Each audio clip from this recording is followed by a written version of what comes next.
दादाजी से टकरा गया और दादाजी से जैसे ही टकराया दादाजी गिर गए तो खरोंच आ गई। खरोंच आई तो दादाजी ने क्या किया होगा? सुरेश जी बोलिए तो दादाजी ने क्या किया होगा? उसको धन्यवाद दिया साइकिल वाले को।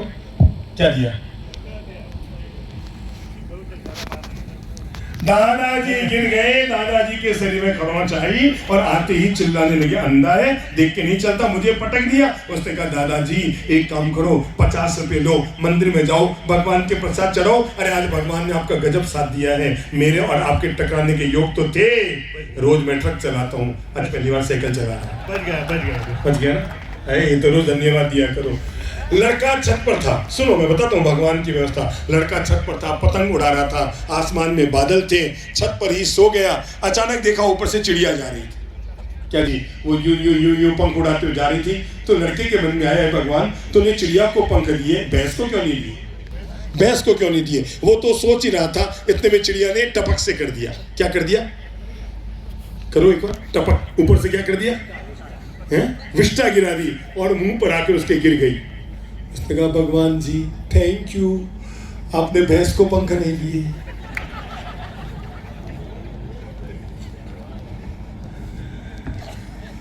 जिंदगी में अगर आप तीसरा काम कर सकते हैं तो जरूर कीजिए, और वो है हर हालत में तय कर लो, मैं अपनी थिंकिंग को, अपनी मानसिकता को हमेशा पॉजिटिव बनाकर रखूंगा। बोलो मुंह से, पॉजिटिव बनाकर रखूंगा। ये एक ऐसा छोटा सा मंत्र है, अगर आप एक पॉजिटिविटी अपने दिमाग में रखते हैं, सकारात्मक सोच अगर अपने दिमाग में रखते हैं, इसका परिणाम ये निकल कर आता है, आप जिंदगी में कभी दुखी नहीं होंगे। मेरे भाई कभी पाँव में पहनने के लिए जूते ना हो तब भी मन में दुखी मत होना। भगवान से कहना कोई बात नहीं भगवान, पाँव जूते नहीं दिए तो क्या हुआ, कम से कम पाँव तो है।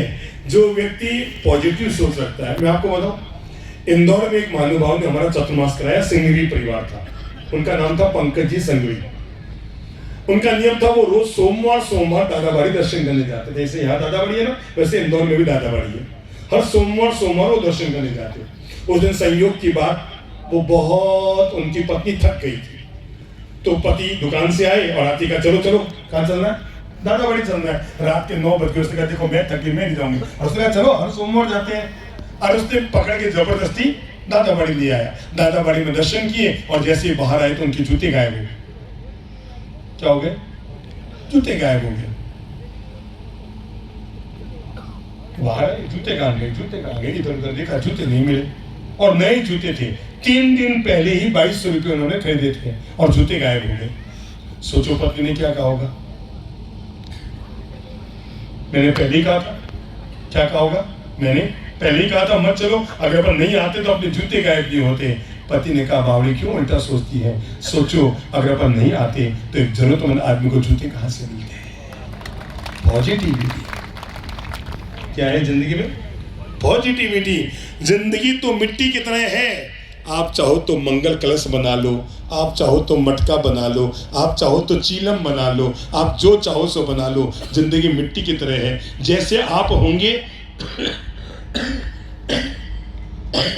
आप अपनी जिंदगी का वैसा ही मोड़ देते रहेंगे।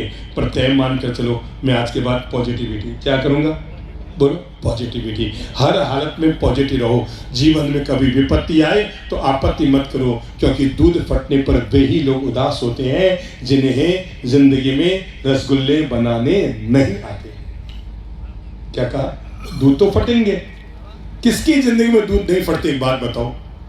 कभी पत्नी फाड़ेगी, कभी पड़ोसी फाड़ेगा, कभी पापा जी फाड़ेंगे, कभी व्यापारी फाड़ेंगे, कभी समाज में दूध फटेगा। लोगों का काम ही है दूध फाड़ना। दूध तो लोग फाड़ेंगे, तय आप करो। आप अपने मन को सुस्त करते हैं या फटे हुए दूध का भी आनंद लेना जानते हैं? जिंदगी में हर हालत में जो व्यक्ति पॉजिटिविटी रखता है, मम्मी जी ने टोक दिया, ठीक है, बड़े हैं, अब बड़े नहीं टोकेंगे तो कौन टोकेगा? बच्चों से गलती हो गई, ठीक है, बच्चों से गलती नहीं होगी तो किससे होगी? अब इसमें बुरा मानने की क्या बात है? पापा जी ने टोक दिया तो टोक दिया, और इन्होंने पाला, पाँव पे खड़ा किया, पाल पोस कर बड़ा किया, जीवन का निर्माण किया। आज अगर बोल दिया तो बोल दिया, कह दिया तो कह दिया, कोई बात नहीं। जो व्यक्ति अपने दिमाग को पॉजिटिव रखता है ना, उसके लिए नेगेटिव व्यवहार कभी मन पे हावी नहीं होता। ठीक है, कह दिया। समझ लो आज आपकी पत्नी आपके सामने टेढ़ा बोल गई, आपके मन में क्या आएगा? ये तो जबान चलाने लग गई, ये तो बोलने लग गई, मन चाह। कोई बात नहीं भाई, महीने में 28 बार आप चिल्लाते हो, आज वो चिल्ला गई। जिंदगी में उसी आदमी को गुस्सा करना चाहिए जो गुस्से को सहन करने की भी ताकत रखता है। समझ गए ना? जिसको सहने की आदत नहीं है उसको कहने की आदत भी नहीं रखनी चाहिए। ठीक है, कह दिया, बोल दिया, हो गया, कोई बात नहीं, बोल दिया तो बोल दिया। सहज भाव से, बेटा इधर आओ तो, इधर आओ। महीने में कितने मौके आते हैं जब आपकी पत्नी आपका कहना मान लेती है? और महीने में कितने आते हैं जब वो नहीं मान पाती है? माइक दो बेटा। एक आधी बार। और महीने में 99 बार मान लेती है। तो आपको लगता नहीं है कि बाजार जाओ, एक 10 तोले का गोल्ड मेडल खरीदो और पत्नी को लाकर दो, तुम गोल्ड मेडलिस्ट है? क्या लाके दे देंगे? लाके दे दोगे तो मुझ पे एहसान थोड़ी होगा भैया। गोल्ड तो तुम्हारे घर में रहेगा, मैं तो लेके जाऊंगा नहीं। हर व्यक्ति को, हाँ भाई साहब आप खड़े हो तो, टाट वाले मेरे ग्रुप के ना, हाँ आप ही। महीने में कितने मौके आते हैं जब आपकी धर्मपत्नी आपका कहना नहीं मान पाती? 10-15 दिन। ऐसा तो नहीं है वैसे। महीने में 10-15 दिन है ना। क्या 10-15 दिन? नहीं मानती। नहीं मानती? कौन है इनकी पत्नी? इधर आओ बहन जी। हाँ खड़े हो। क्या ये भाई सब सच बोल रहे हैं?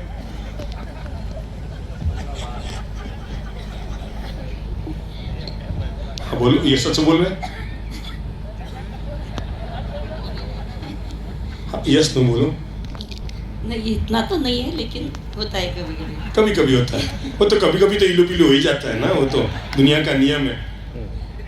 पर भाई साहब इतना नहीं होता होगा कि 10-15 दिन आपका कहना नहीं माने। जैसे भी लेटेस्ट आपने कब कहा था इनको, उन्होंने कब नहीं माना? वो तो कोई ख्याल में नहीं हुई। ख्याल में नहीं ना। आज कोई ऐसी बात हुई कि इन्होंने आपका कहना नहीं माना? आज नहीं, आज जल्दी आ गई था। कल कोई ऐसा हुआ जब इन्होंने कहना नहीं माना? नहीं। तो परसों कोई हुआ? नहीं। तो 2 दिन पहले हुआ? तो भाई साहब कभी नहीं हुआ, फिर आपने कैसे कहते 10-15 दिन हुआ? बीच में कभी कभी बीच में कभी कभी हो जाता है। फिर आप क्या करते हैं? कुछ भी नहीं, चुप। नहीं, शांत रहते हैं एकदम। शांत रहते हैं? गुस्सा कभी नहीं करते, एकदम शांत रहते हैं। क्या बात है, ताली बजाओ। कई बार किसी की पत्नी ने अपने पति की तारीफ की है ना? आपको पता है, मैं जब भी किसी पुरुष को बोलता हूँ ना, भाई साहब आपकी पत्नी बहुत अच्छी है, वो कहेगा गुरुदेव भगवान की कृपा है ना। पर पत्नी को बोल दूं आपके पति बहुत अच्छे हैं, वो कहेगी मेरी आत्मा जानती है, आपको क्या पता है। पर प्रणाम करो अपनी पत्नी को जिसने समाज में आपकी इज्जत रख दी है ना। कभी कभी मैं तो भी चिल्ला देती हूँ, लेकिन शांत रहते हैं। कौन? पतिदेव? हाँ, ऐसा पति सबको दे। सबको दे, नहीं केवल आपका ही रहे तो ठीक है। वातावरण तो नेगेटिव बनता है जिंदगी में, पर मन को अगर हम पॉजिटिव बना लेते हैं। समझो सासू माँ ने टोक दिया, मम्मी जैसे में बोलती रहती है, टोकती रहती है। मेरे भाई, अगर आपके घर में टोकने वाली सास है तो मन में खुश होइए, आप उस बगीचे की तरह है